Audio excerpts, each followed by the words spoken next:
In the wake of two mass shootings that would not have been prevented by any of the gun control legislation proposed in recent years, Republicans and Democrats are coming together to endorse, you guessed it, more gun control legislation that will not stop any future shootings. But hey, at least the laws will infringe on our constitutional rights. We will analyze the many red flags in red flag laws. Then, the mainstream left keeps up its defamatory temper tantrum. We'll look at a few examples of that, what it means for 2020, what it means for our political future. Finally, conservative environmentalist Benji Backer stops by to try to turn me green. Good luck, buddy. All that and more. I'm Michael Knowles, and this is The Michael Knowles Show.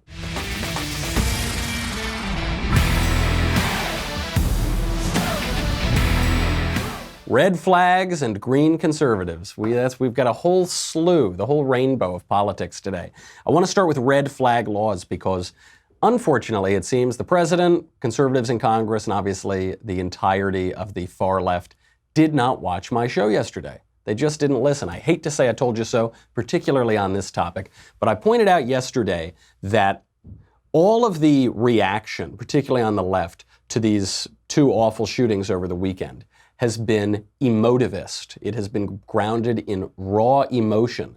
The slander, the temper tantrums, the political attacks that have come out of it have not been grounded in reality, have not been grounded in crime statistics, have not been grounded in legislation that actually would change anything. It is just this raw emotional response.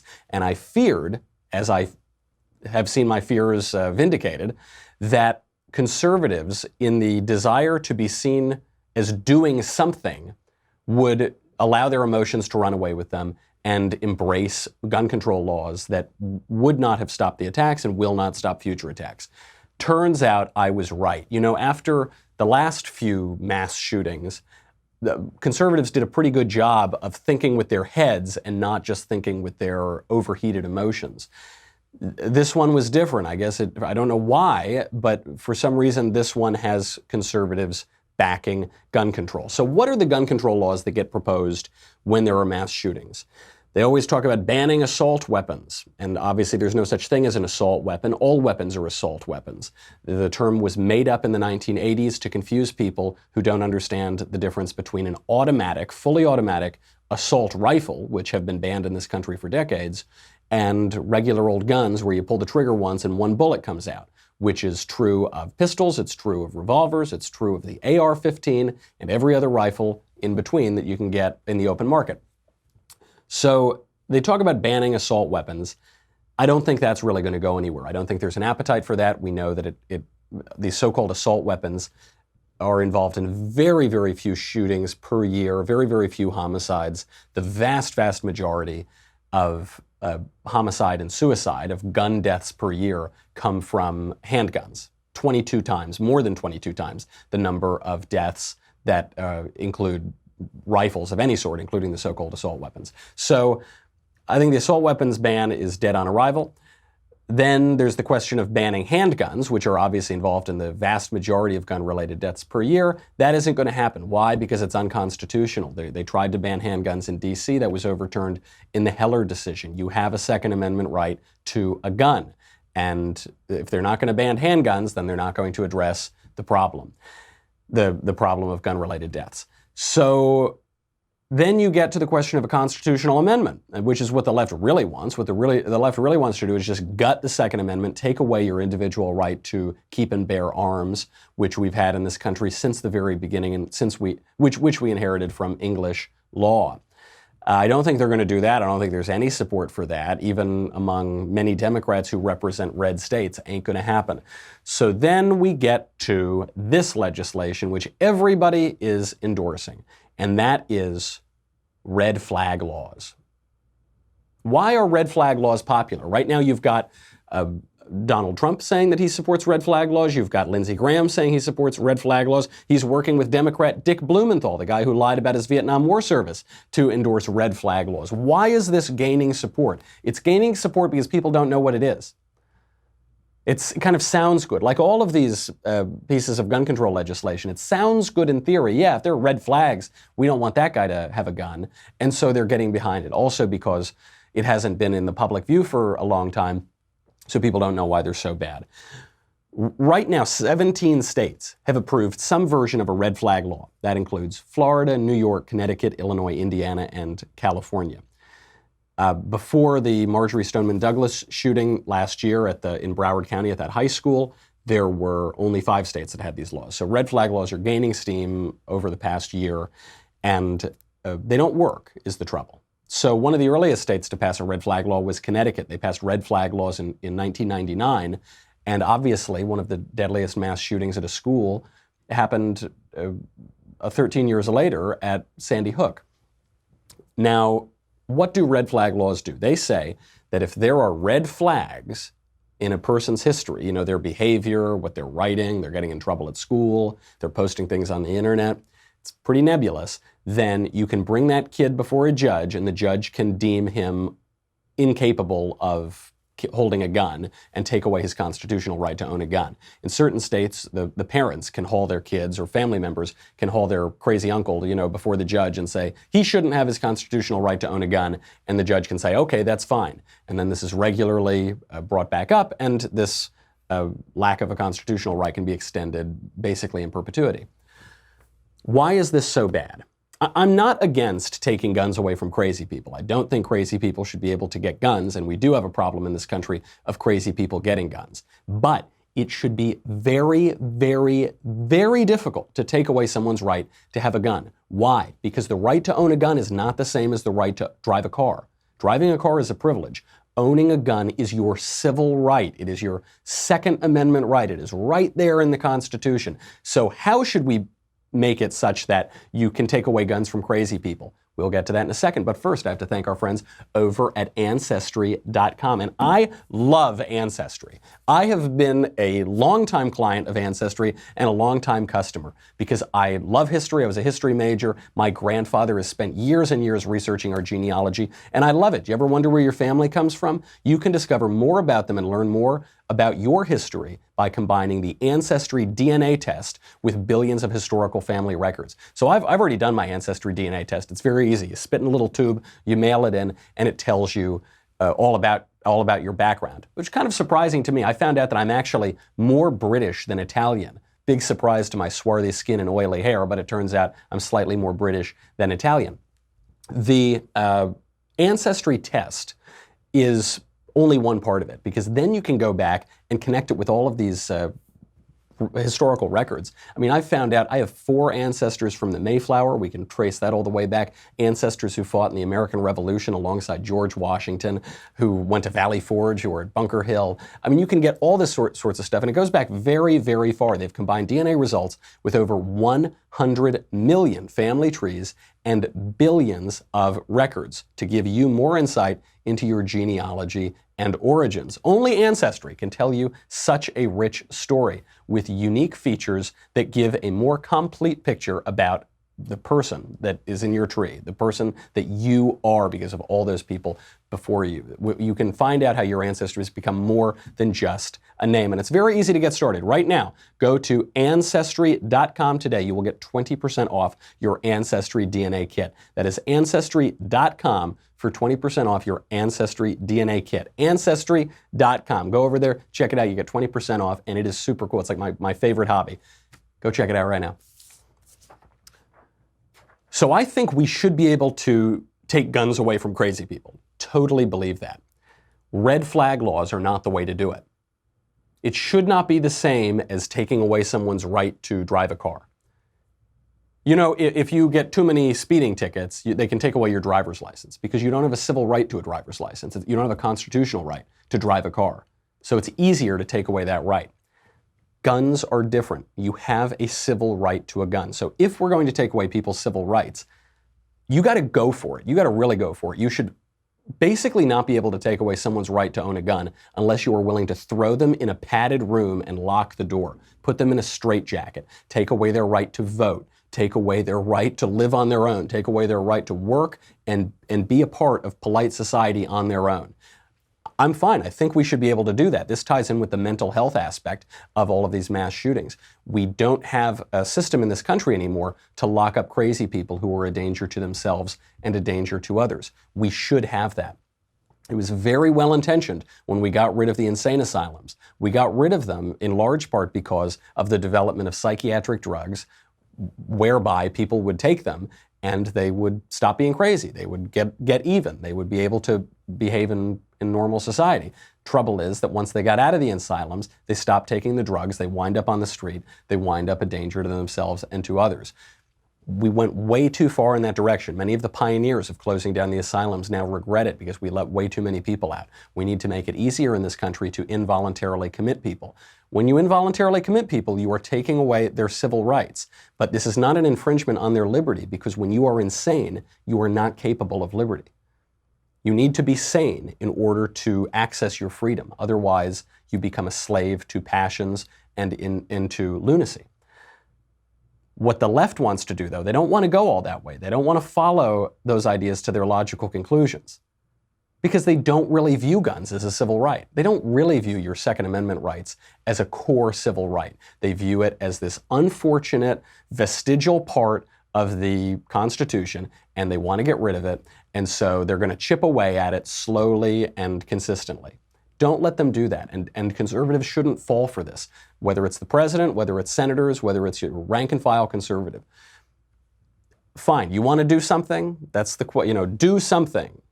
Do something to fix the shootings. Do something even if it won't stop the shootings. Do something like pass red flag laws, which did not stop the shootings in the states where those laws were passed. Fine. Don't stop halfway, though.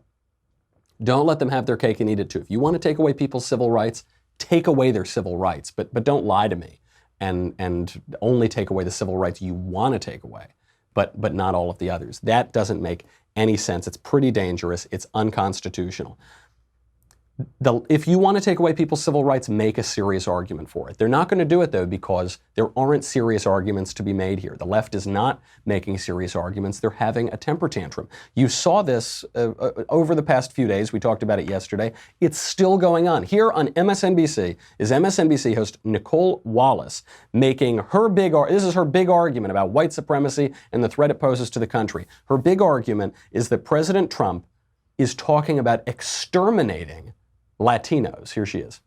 Certainly, the last Republican president fought for, sought, and it's not ideal, but had 44% of the Latino vote. It was so politically powerful inside the last Republican administration. President Obama used the power of the presidency to try to pass comprehensive immigration reform with the Latino community, Latino leaders at the table. You now have a president, as you said, talking about exterminating Latinos. Do you have that president? Is that the president you've got? Could you show me that clip? Hey, control room, show me that clip where Trump talks about exterminating Latinos. Do we have it? Oh, we don't have it because obviously that's never happened. That is a fever dream inside the ridiculous fantasies of this MSNBC host. So she had to walk this back. Even MSNBC has a certain level of shame, I guess. And this is her walking it back. Quote, I misspoke about Trump calling for an extermination of Latinos. My mistake was unintentional, and I'm sorry. Trump's constant assault on people of color and his use of the word invasion to describe the flow of immigrants is intentional and constant. Okay, so it's obviously not an apology at all. She, in the second part, says, Trump is a really bad guy, and he uses the term invasion to describe an invasion of people. Not people of color, by the way. We're talking about illegal aliens who actually are invading the country because they're foreign nationals. But I love this first part. I misspoke about Trump calling for an extermination of Latinos. My mistake was unintentional, and I'm sorry. How many times have you accidentally accused someone of genocide? Is that a regular thing that people do? Sorry, it's like a Freudian slip where you say one thing, but you mean your mother, and then you accuse her of genocide. No, that's not how it works. She knew exactly what she was doing. She's not sorry for it, and she's not apologizing for it. That's MSNBC for you. But maybe we should expect that of MSNBC. I mean, that is an hysterical channel where the furthest left numbskulls go on to spread their lies. We should not be able to expect that from presidential candidates and U.S. senators, and yet that's what we got. So Cory Booker, Senator Spartacus, spewing tears of rage, needs to try to get his poll numbers up, and so he's accusing the president of being a white supremacist, a white nationalist, a white bigot, or whatever, whatever the term du jour is to malign your political opponents. Now, a while ago, Cory Booker was asked on CNN about this white supremacy question. He said, President Trump needs to call out white supremacy. He needs to condemn white supremacy. So what does President Trump do? He condemns white supremacy. They asked Cory Booker about this. Is that good enough? Of course it is not good enough. Senator Spartacus himself. And for him to fail even to condemn Nazis or even to talk about white supremacy as a problem in this country, to me, that is being complicit in the violence that is happening. Senator, another thing that the president said in his remarks today, I'll read it to you. He said, in one voice, our nation must condemn racism, bigotry, and white supremacy. Do you welcome that acknowledgement? No. No, of course I don't. Because what Cory Booker wants is for President Trump to be a Nazi. Because that's his narrative. That's the story he's telling. And it doesn't matter that President Trump consistently, it seems like every few weeks for the past 3 years, says, I condemn racism. Racism is evil. Hatred warps the soul. It gnaws away at the soul. It's awful. We're Americans. We share the same blood of patriotism. I go on and on and on. I mean, we could spend a whole show playing those clips. But in Cory Booker's mind, Trump is a neo-Nazi, so that when Trump says things that contradict that narrative, he hates it. He doesn't welcome that. He doesn't really want Trump to condemn it at all. Pretty pathetic, but, look, Cory Booker is a desperate presidential candidate who is going nowhere. He's not going to be president. We have the brother of another presidential candidate, Joaquin Castro, who's the brother of Julian Castro. Joaquin Castro is a sitting congressman. And he took it a step further. He's not just running his mouth with these stupid fantasies and these stupid smears. He's actually going out and nearly doxing his own constituents. This was a tweet. Sad to see so many San Antonians as 2019 maximum donors to Donald Trump, the owner of Bill Miller Barbecue, the owner of Historic Pearl, Realtor Phyllis Browning, etc. Their contributions are fueling a campaign of hate that labels Hispanic immigrants as invaders. Where to begin? First of all, it just is not true what he said. They're not labeling Hispanic immigrants as invaders. They're labeling foreign nationals who illegally cross into our country as invaders, which they are, just by definition. Not Hispanic immigrants. They're not immigrants. They're foreign nationals. They're illegal aliens. They are invaders. But look at what he's doing, because this is really ramping it up. It's not just defaming the president. It's not just hurling a totally vile, unfair attack. It's not just being a hypocrite, on the one hand calling for the president to condemn white supremacy, then the next minute saying you don't welcome his condemning white supremacy. What this is doing now is threatening regular old American citizens, threatening your own constituents. What Joaquin Castro is saying is, hey, it's a nice political donation you got there. Sure would be a shame if I called you a white supremacist for it, from my platform, from my taxpayer-funded platform here in the U.S. Congress.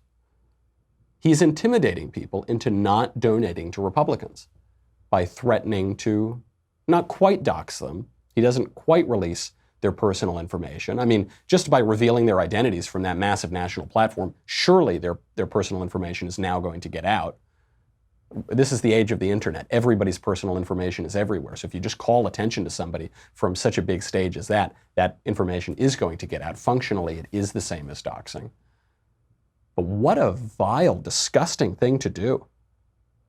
And the Democrats are not backing down. Joaquin Castro is actually doubling down when called out about this on MSNBC. My post was actually a lament.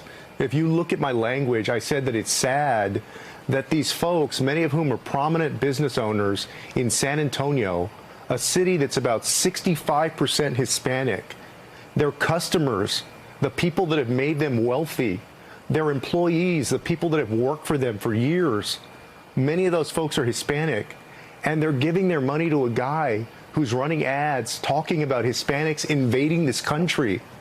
So it was a lament about all of us go to the restaurants these people own, the businesses that they own. We patronize these places.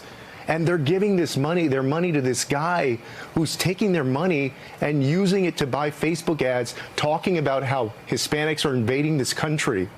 And that there is a cost to that. We saw the cost to that in El Paso over the weekend, that people died. It's so disgusting what he's doing. You see, he The left always does this. This guy doxed his own constituents, effectively. He at least exposed them, shamed them, and threatened them, his own constituents. And then when he gets called out on this, he portrays himself as the victim. Oh, no, I wasn't shaming them. I wasn't threatening them. I wasn't threatening all the other people who were going to donate to Republicans. I was lamenting. I was just lamenting. It's so sad. Gosh, I hope no one laments Joaquin Castro's home address. They'd be lamenting it. They'd be lamenting where Joaquin Castro. I hope no one laments like Maxine Waters and says we should go to our political opponents where they live. We should mob them in the streets. We should go where their children sleep. It's a lament. Okay, you're crying, Joaquin. It's a lament, okay. And to lie about it, to lie. He's saying that Republicans are calling Hispanics invaders. Not true. He's calling people who invade our country invaders, which they are. So disgusting. What a disgusting man he is. What a really vile, awful person. You know, for the other clips, for the other guys, Nicole Wallace or even Cory Booker, those attacks are dishonest, they're corrupt, and they're creepy, and they're wrong. But that attack from Joaquin Castro is so direct because it's on civilians, it's on his own constituents. It's like what the mob does. It's what the gangsters do. It's really awful. It demands a response from Republicans. It demands that we engage in some of these dirty tactics too. Hate to do it, but it demands that response. What he's doing is a vile attack on his own constituents. He should be censured for it. He should be removed from Congress. He should be ashamed of himself. Other attacks, though, have been even more esoteric. This is where you go from the realm of tragedy to the realm of farce. You had the former FBI director of counterintelligence come onto MSNBC, and he wasn't just totally making up these normal lies of calling Hispanics invaders and calling Trump a white supremacist. He found the hidden esoteric message. So here's what you thought. You thought that President Trump was condemning white nationalism and white supremacy. You thought that he said we're going to lower the flag to half-mast because of these tragedies. But what this guy saw, what this MSNBC former counterintelligence FBI guy saw, was the secret, hidden, esoteric Nazism in President Trump's remarks. Take a listen. We have to understand the adversary and the threat we're dealing with. And if we don't understand how they think, we'll never understand how to counter them. So it's little things and language and messaging that matters. The president said that we will fly our flags at half-mast until August 8th. That's 8/8. Now, I'm not going to imply that he did this deliberately, but I am using it as an example of the ignorance of the adversary that's being demonstrated by the White House. The numbers 8/8 are very significant in neo-Nazi and white supremacy movement. Why? Because the letter H is the 8th letter of the alphabet. And to them, the numbers 8/8 together stand for Heil Hitler. So we're going to be raising the flag back up at dusk on 8/8. No one's thinking about this. The only true statement he said there is no one's thinking about this. It's the only relevant statement he made. See, President Trump, he's lowering the flags to half-mast, but only to put forward his secret, hidden, esoteric Hitler message. Nowhere, by the way, in this coverage, you'll notice, do people talk about the other mass shooting. So there was one mass shooting in El Paso that was undertaken by an eco-fascist, a radical environmentalist who also was a racial bigot, and they've pinned that one on the right. They're not talking about the shooter in Ohio, who was an avowed Elizabeth Warren supporter. How about Joaquin Castro publishes all the names of Elizabeth Warren's donors? Why didn't he do that? Those people are donating to the same person endorsed by the mass shooter in Ohio. Those people are donating to someone who inspired a mass shooter in Ohio. How about they publish the list of the names of Media Matters supporters? Look, the guy was reposting a ton of Media Matters tweets. So Media Matters is inspiring mass shooters, right? Let's publish their supporters. Let's publish the people who have ever said anything positive about Antifa. No, they don't talk about that because that's not politically convenient to them. They need to pretend that white supremacy, white supremacist terrorism is the biggest problem in the whole country. There were 2 shootings over the weekend. Half of those shootings were from radical leftists. That's not part of the conversation. Tucker Carlson came out and he unambiguously, in his typical Tucker way, came out against the hysteria in blunt terms. He pointed out there are 2 attacks. One of them was from leftists. No one's talking about that. He observed that this whole issue of white supremacist terror is being totally, singularly harped on by the media to exploit dead Americans for political ends, and he called BS. But the whole thing is a lie. If you were to assemble a list, a hierarchy of concerns, of problems this country faces, where would white supremacy be on the list? Right up there with Russia, probably. It's actually not a real problem in America. The combined membership of every white supremacist organization in this country, would they be able to fit inside a college football stadium? I mean, seriously. This is a country where the average person is getting poorer, where the suicide rate is spiking. White supremacy, that's the problem. This is a hoax. Just like the Russia hoax. It's a conspiracy theory used to divide the country and keep a hold on power. That's exactly what's going on. Now the left, the typical people on the left like Media Matters, who you'll remember is an organization regularly posted about by the mass shooter in Ohio, Media Matters, just reminding you of that.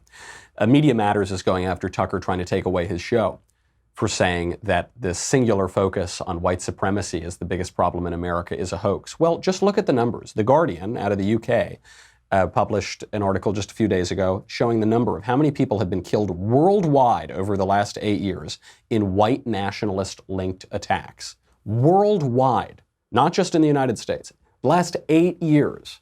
How many people do you think? Give you one guess. Like, what are you going to say? 10,000? 5,000? 3,000? 2,000? 175 people. Awful. Every one of those deaths is a tragedy. But that's the number. Those are the data. 175 people, less than 22 people per year worldwide killed in white nationalist-linked attacks, according to The Guardian. In 2016, there were 45,000 suicides in the United States alone. On average, 22 per year people killed in white nationalist-linked attacks worldwide. Just 1 year, 45,000 people killed themselves in the United States alone. 33,000 annual deaths related to guns in the United States. Each year, between 8,000 and 9,000 gang-related homicides just in the United States.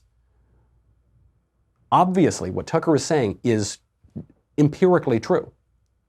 But the mainstream media are only focusing on that one thing. Media Matters, which I'll remind you was posted regularly by the Ohio mass shooter. Just wanted to remind you of that. Media Matters going after Tucker Carlson. Why? Because Tucker's a white supremacist? Of course not. He's not a white supremacist. Going after Tucker because he's a white nationalist? Of course not. He's not a white nationalist. They're going after Tucker because Tucker has a big show. And Tucker's got a big platform and a lot of people listen to him. They're going to go after all of us. They already are going after us. They go after Ben Shapiro and call him a neo-Nazi. The guy wears a yarmulke every day. Orthodox Jew. Doesn't matter to them. They use this absolutely outrageous, unfair attack to lump in all right-wingers with an eco-fascist who shot up a mall in El Paso, Texas, because he had some political positions that might fall in the right-wing camp. He also had some that certainly fall in the left-wing camp. The El Paso shooter said explicitly, "I was not inspired to do this by Donald Trump. I held these views long before Donald Trump."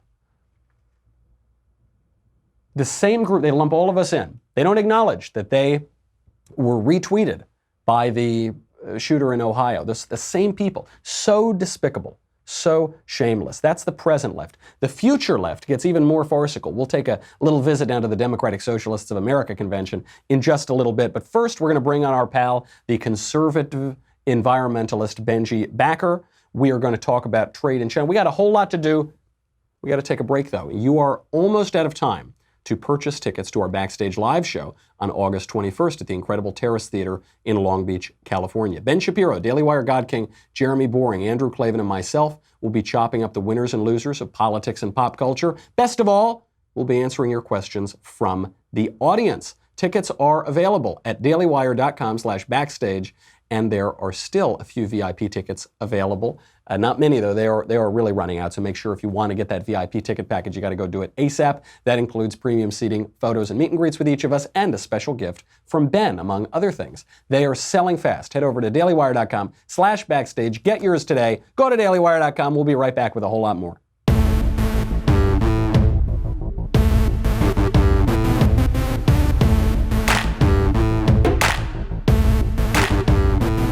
All right. We are joined now by our pal Benji Backer, president of the American Conservation Coalition. We talked about red flag laws at the top of the show. We are going to talk about green conservatives at the bottom of the show, and maybe Benji will turn me into an environmentalist. I don't think it's going to happen, but hope springs eternal in the human breast. Benji, thank you so much for being here. Hey, it's great to be here. Benji, you are that rare breed of individual. You are the environmentalist conservative. How many of there are you? You're like the only one. That's just not true. I think I would say most conservatives are environmentalists. It's actually really interesting. I go and I speak to conservative groups all the time, and what they say, well, I always ask before I get into the speech, who here considers himself an environmentalist? And almost every single person raises their hands. And then I say, who considers themselves an environmentalist in today's terms? Not a single one raises their hands. That's the problem here. The environmental movement has become so politicized that every conservative doesn't feel like they can be a part of the discussion, even though they care about the environment just as much or even more than their leftist counterparts. And I think it's a problem for two reasons. One, you have one side dominating the conversation as a result. And on the flip side, you have conservatives that don't propose policy solutions, that aren't engaged as much as the left, even though they care just as much. Right. I think that's a totally fair distinction. And do conservatives care about the environment? Of course we should. It's right there in the word conserve. And I've always considered myself at least a supporter of conservation or but I now think with this modern environmentalist movement, there is a difference between the environmentalists and the conservationists. The conservationists wanting to preserve nature and its beauty for us because we love it so much, and environmentalists who, they hug trees. They think that animals have rights. They seem almost to want to serve the environment rather than to conserve it so that it can serve us. But what is the relationship? Because I think we can all get on board with conservation. What is the relationship between that and global warming, which you see everybody talking about around the world? We're told that we're either all going to die in 14 months or 35 years or 100 months or 2 years ago. And there seems to be so much alarmism around it that conservatives reflexively pull away from that E word, environmentalism. Yeah, that's so true. And I actually, as a millennial, and actually I think I'm Gen Z technically, I started wearing a watch recently because I'm like, if we only have 14 months to live, I might as well start counting down the days, right? No, that is the problem, is that it's become so politicized because of climate change. And we're told that we have to change our entire lives to fix the problem of global warming or climate change. But what's funny about that is that the science doesn't even say that. If you look at what the UN and every other kind of organization, nonprofit, or government agency that's put together climate data says, none of them say that we only have 12 months, 12 years, 15 years to fix this problem. They say that it's a global problem, that we have time to fix it, and it's not going to ruin our lives overnight. Does that mean that we should ignore it? No, but that also doesn't mean that we have to basically walk to school every day and walk to work every day like we are told we have to do. But it's been used as a tool of the left. What we work on is, it doesn't really matter if you believe in climate change or not, because at the end of the day, reduced emissions are good for everybody. No one wants pollutants in the air clogging up the atmosphere with smog or whatever the pollutants are. So it's good for everyone to reduce emissions. So no matter if you're a climate skeptic, a climate alarmist, or anything in between, there is an incentive to reduce emissions. And so I personally believe in climate change. I don't believe that it's going to, end the world in 12 years or that we have only 12 years to fix it. But regardless of where you are on the issue, there is an incentive to reduce emissions. But isn't there a cost to it? I mean, we're constantly told we have these sweeping laws to reduce emissions from automobiles that put new regulations on cars. That's why we get all these kind of light, modern cars that, aren't gas guzzlers, aren't those cool cars from the 70s. This is a little bit of a hobby horse of mine. And, there's obviously a cost to the economy. There are a lot of proposals like cap and trade, for example, and others that would weigh on business, would weigh on the economy. So if we're not certain that it's going to kill us all, if we're not certain what the effect of these policies is going to be, if the majority of pollution is coming out of emerging economies, like in China, for instance, even if the United States radically transformed its economy, wouldn't do a whole lot on the global scale. I mean, you saw those reports out of the Paris Climate Accord that even if everyone signed on, it would only reduce the global mean temperature a fraction of a degree over 100 years.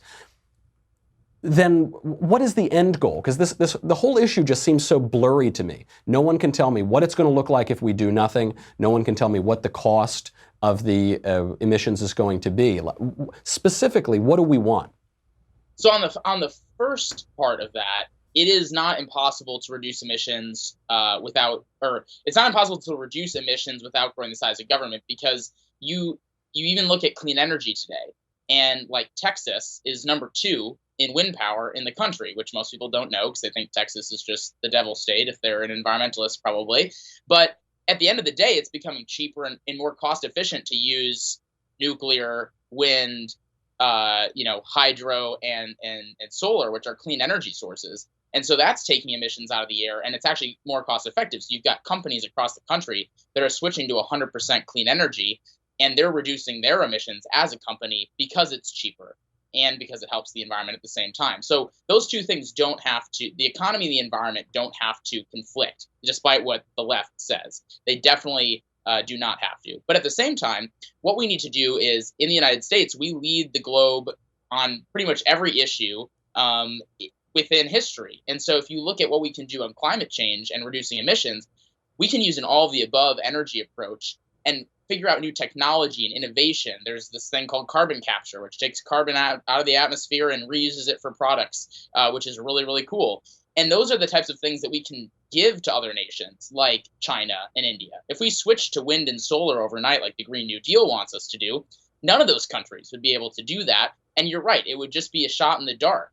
But if we do something in the United States, like we're already doing, leading the world in emissions reductions, if we continue doing that and we're able to transfer our technology and our innovation to other countries who are still using traditional energy sources, that's the way to curb climate change. And that's the way that the left won't talk about it. Well, fortunately, China already steals all of our technology, so they've probably already stolen our carbon capture. Whether or not they'll implement it, I'm a little skeptical. Because there's this other side of it, which is we do lead the world, and we also lead the world in protecting the environment. You know, we pulled out of that Paris Climate Accord, and then the report came out that in 2017, we actually led those signatories in reducing carbon emissions, while the signatories to it not only didn't lower their emissions, they actually increased their carbon emissions. So do we need these big multinational, virtue signaling accords to fix the environment? Or is this more of a local thing, starting with the man in the mirror, just saying we're going to implement this technology because we want to protect our lovely, beautiful environment?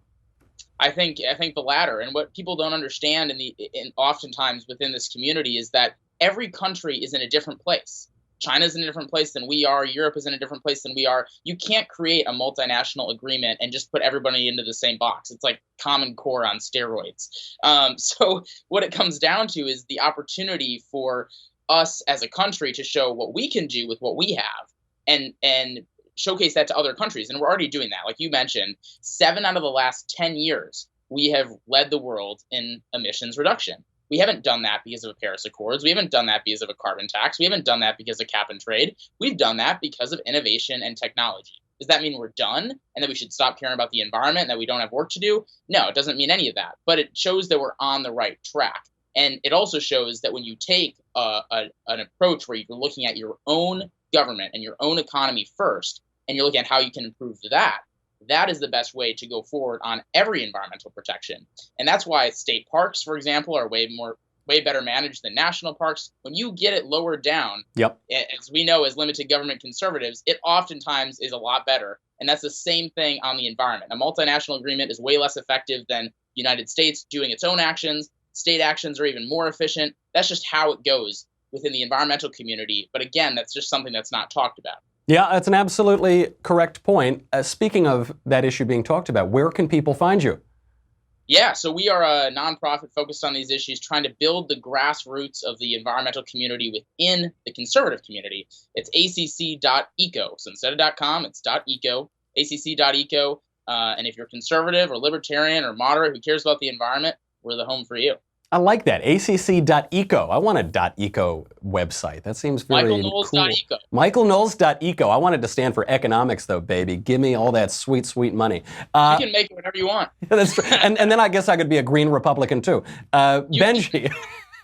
Thank you so much for being here, man. We got to let you go, but check it out, acc.eco. I also follow you on Twitter. Always love your tweets. So check him out there, Benji Backer. Benji, we'll talk to you soon. Appreciate it. Thanks. All right. Speaking of China, by the way, before we get to these wacky socialists in America, I do want to point out, we mentioned the escalating trade war with China yesterday.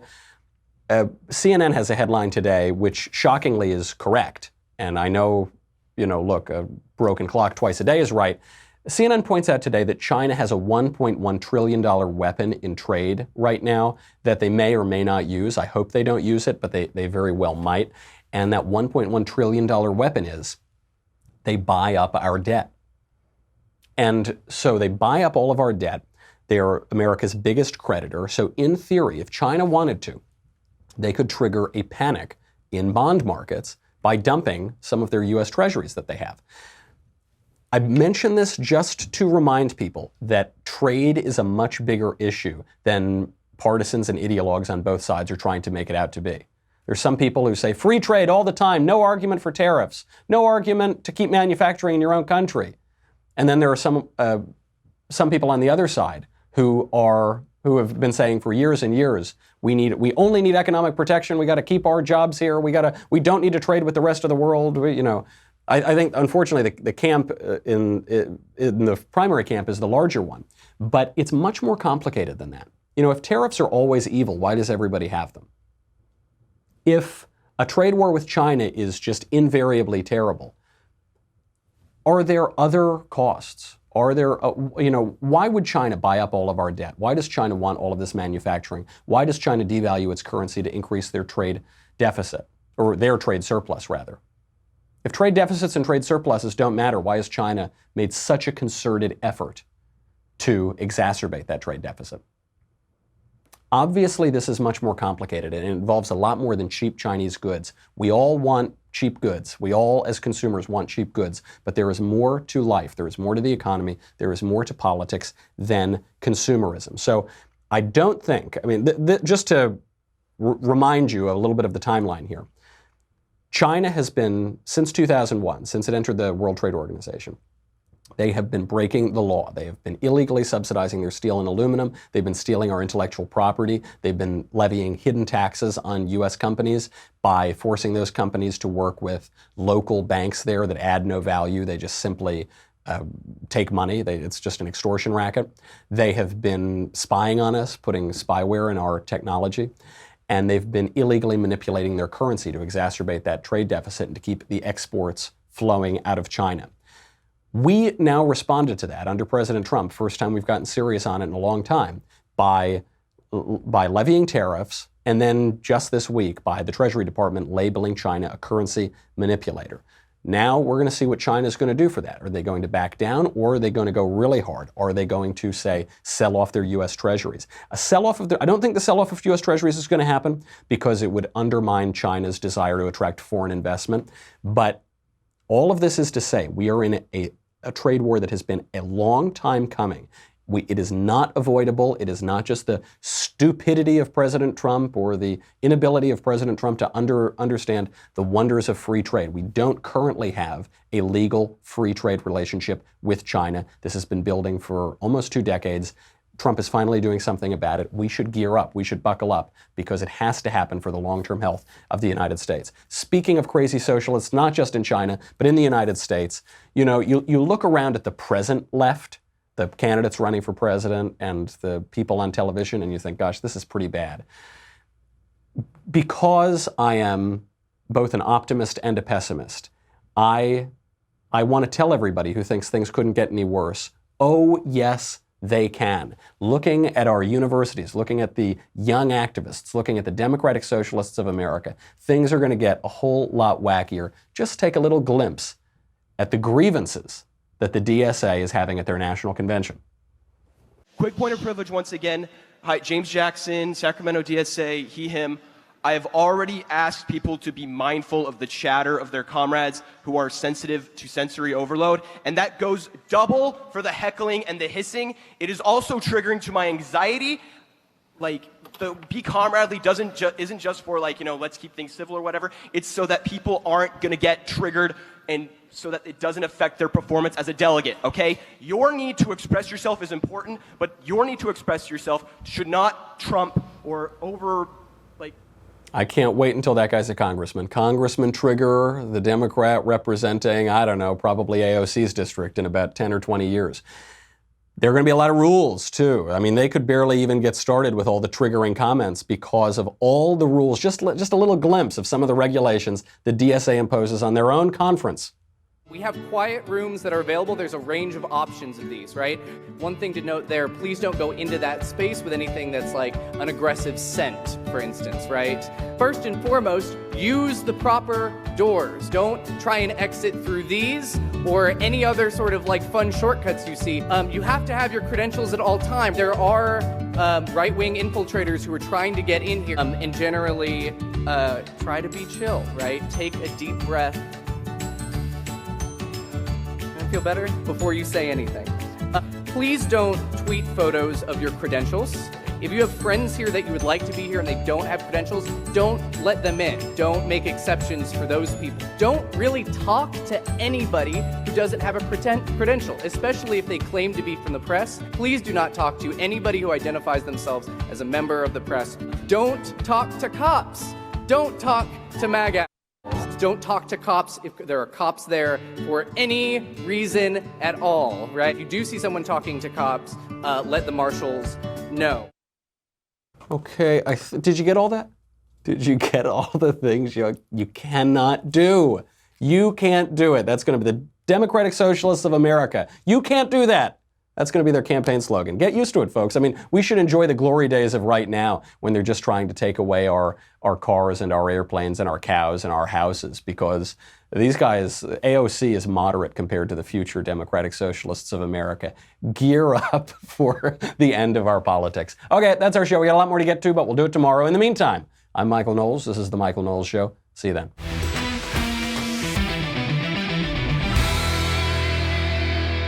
The Michael Knowles Show is produced by Rebecca Dobkowitz, director Mike Joyner, executive producer Jeremy Boring.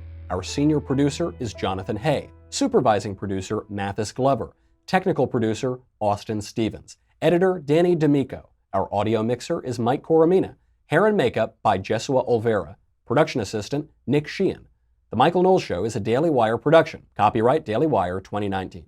Hey guys, over on the Matt Walsh Show today, as we rush headlong into social unrest and worse, there are people who seem to be trying to speed up the process. We'll discuss that. Also, a white supremacist attacked me for opposing white supremacy, and so I will respond to that stupid bigot today. And feminists are concerned that women don't talk enough. Is that really a problem in this culture of ours? I don't think so, but we'll try to get to the bottom of that today too on the Matt Walsh Show.